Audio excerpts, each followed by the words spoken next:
Well, public schools across New York State with Native American team names, mascots, or logos will have to change them by the end of the 2024 school year.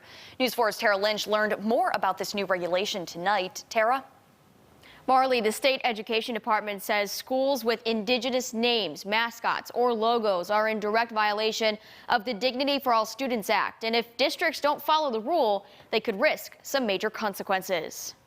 What people have to understand is that when the state education department issues a regulation, it carries the force of law. And it carries the force of law because of the weight of the consequences. A recent memo from the State Department of Education says all schools need to replace Native American team names, mascots, and logos by 2024.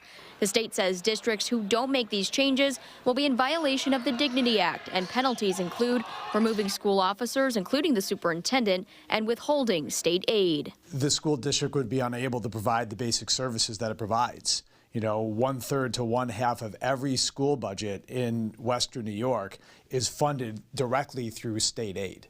About half a dozen schools in Western New York will need to make a change, and some residents disagree with the new regulation. Things are going a little too far as the fact that you got to change a name that's been there because it offends somebody else, when it's not like it's a major thing. You know, it's just a representation of what the students play for. The state is expected to create additional guidance to replace imagery within the schools and on team uniforms. Superintendent Michael Cornell suggests districts consult with other schools who have already made the change. The Lancaster Legends, that was selected by the students, as I recall, and I believe the logo was drawn by a student.